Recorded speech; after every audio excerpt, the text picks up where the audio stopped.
Hello.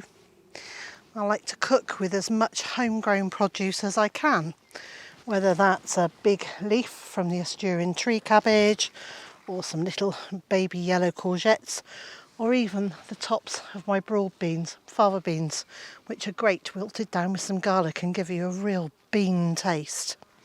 But the other thing I like to use is plenty of homegrown herbs. I think there's nothing nicer than using a selection of herbs that you've grown yourself and you can pick and use, and they're absolutely fresh in your meal. And so in today's video I'm going to look at some perennial herbs and look at how I propagate them. Different herbs, different propagation methods. I'm Liz Zorab and this is Byther Farm.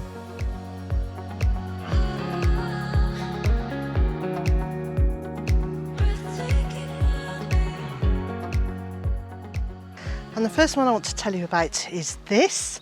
It's garlic cress. Isn't it pretty when it's in flower? Now I got this from Monty at Incredible Vegetables, and the leaves are very mildly garlicky.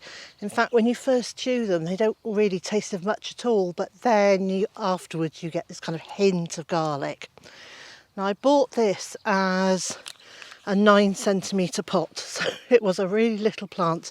And it's been in here a bit over a year, and it is now at least 1 metre across, if not more. So it's only good if you've got a lot of space or if you're going to grow it in a pot. Now I actually want to move this and put it somewhere else in my food forest. And I found the easiest way of propagating this is literally to pull pieces out of the ground. So effectively you're going to divide it. And I would say lift it all in one go, but this plant is too big to do that. So I'm going to start by cutting back some of the leaves and taking off the flowers.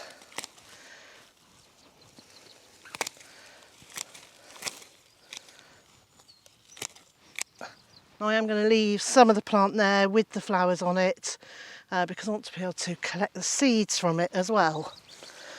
Pop that where I'm going to collect it, and then you can either lift by just pulling, which I've done with these, but they haven't brought up very many roots. So I suggest you use a trowel.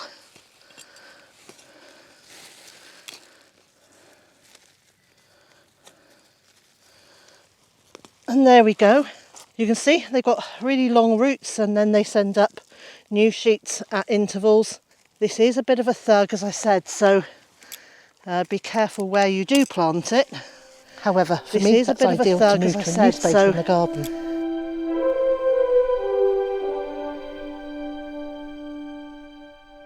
This is a herb called winter savoury, and it's one that I wouldn't want to be without in my kitchen now. It tastes slightly of thyme, maybe a bit of rosemary, and adds a really warm, rich flavour to soups and stews. And I've even used it in chicken dishes in place of lemon thyme, although it's not lemony, but it did give a really good flavour to the meal. I grew this from cuttings from a bigger plant, and what I did was cut pieces about this size, so 3 to 4 inches, 7 to 10 centimetres. And I removed most of the lower leaves. And then I put this into soil. But one of the easiest herbs to grow from cuttings is mint. I know mint is a fairly common herb, but I like to collect different flavour mints. So this one is a chocolate mint, and this one is a black currant mint. I took these cuttings about 3 weeks ago, so they are just in water. So again, I took the cutting, I then removed the lower leaves, and I placed them into a jar of water, and I kept it topped up.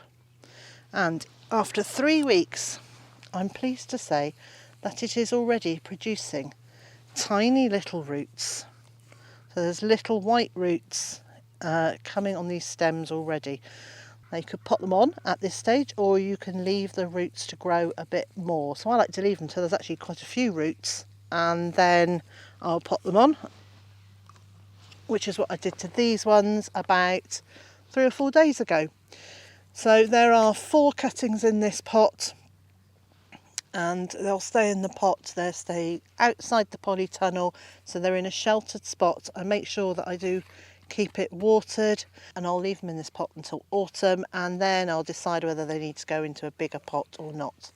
Now, mint can be really rampant in your garden, so best advice is to grow it in pots and to raise the pot up off the floor using some stones or pot feet. You can buy little feet for the pots, but so that the roots don't come out of the pot and go into the ground, and then it will run away. Now, I have got places in my garden where I do plant mint in the ground because I've got a really big space. I'm quite happy for it to grow into a really large clump, and I mow the grass each side of that bed on a very regular basis, so the mint's not going to escape too far, but you've been warned. Now, if you grow several different types of mint, don't grow them in a pot together or even in a bed together. You want to have about 1 metre apart from them, because otherwise there's a risk that the fragrance from one will contaminate the other, and then you'll end up with neither blackcurrant nor chocolate. It will just be somewhere mix in the middle. Gosh, it's one of those really hot mornings where it's warm and it's very humid. It's due to rain very soon, but in the meantime, gosh, it's warm. So the next one I want to tell you about are these. Now, I no longer grow bulb onions for the kitchen because I just find them too strong, but I do grow lots of other plants from the onion family, and this is one of them. If I move that, you can see these are Egyptian walking onions. They produce leaves, which is what I harvest and use in the kitchen, and then they produce these flower stems with tiny little flowers on the top of them, but they've also got little bulbs, so little onion bulbs sitting on the top of these stems. This one has got flowers and bulbils. And then sometimes they send up a secondary shoot, like this one, with some more bulbils on the top. And how they reproduce is the top gets so heavy that it actually bends over down to the ground, and then the bulbils will fall off and root in the ground. So it almost walks its way around your garden, hence the name walking onions. So to propagate them, you can either wait for nature to drop them on the floor and for a new clump to grow. And she says pulling this as though it was really easy. This was actually a bit of a fight.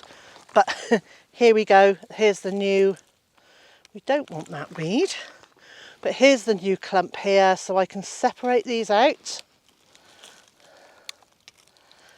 and plant these individually.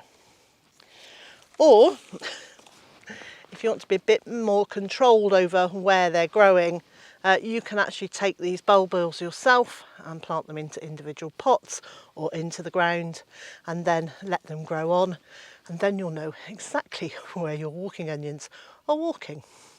I propagate so many plants, and I used to find it really difficult to remember which seeds I'd sown where and when I'd taken cuttings, or even where I'd planted things.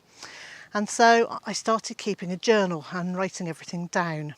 So I've now created this. It's a vegetable garden planner and journal, and there's masses of space in it for you to take notes and observations, to write down when you've sown seeds or taken cuttings, and even where you've planted them. I include a vegetable sowing guide, so that's times when you can sow various different vegetables. There's some information about perennial veg and also about composting. And all the way through, there are some hints and tips and some words of encouragement to keep you going in your garden. You can order your copy of a journal either direct on our website at bytherfarm.com or through Amazon. And this is Lovage. It's very easy to grow from seed. I planted the seeds inside earlier in the year, and look how well the plants are doing now. I've been potting them on a regular basis. I can see the roots are coming out of the bottom of the pot. There we go. I'm very pleased with that. So this is absolutely ready to plant out in the garden. Lovage is a plant for the back of the border or the centre if you have an island bed. So it grows tall.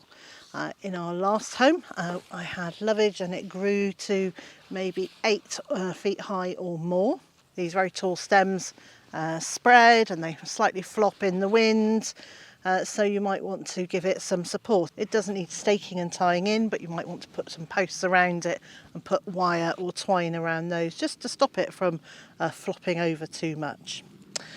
So Lovage has a celery taste, a really strong celery, almost a yeasty taste to it. As a leaf, I wouldn't just eat it, so I wouldn't chop it and add it to salads because I find it far too strong.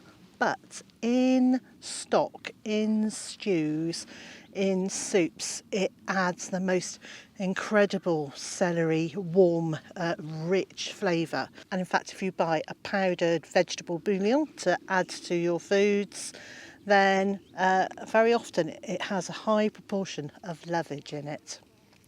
And this is one of my favourite edible perennials. It's sweet Cicely, and it has a very strong sort of aniseed flavour to it.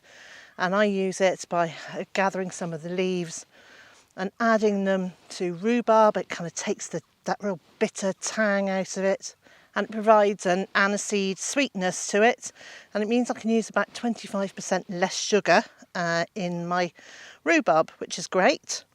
And also the seeds are absolutely amazing.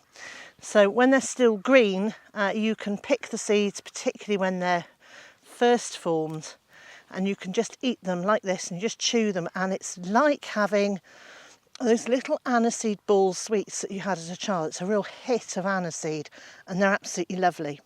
Now, I found the very best way to propagate sweet Cicely is through seeds. And the thing about sweet Cicely seeds is they need a period of vernalisation, so they need to have a winter of cold to actually get them to germinate. And I've tried putting them in the fridge to trick them into thinking they've had a period in the cold, and it just hasn't worked. But what works really well is just to throw them on the ground around your sweet Cicely plant, and some of those will germinate and grow the next year. Now, this is another one of those plants that they say, once you've got it, you'll always have it. My sweet Cicely last year died. It just didn't cope with all the rain that we had at the end of the summer and autumn last year. But luckily, there are several new little plants growing in the vegetable garden. So, as they say, once you've got it, you'll always have it. There are actually so many perennial herbs that will grow quite happily in a temperate climate. And if you'd like to find out about some more, I'll leave a link on the screen and also in the video description. And just click on that link and it'll take you straight through to that video.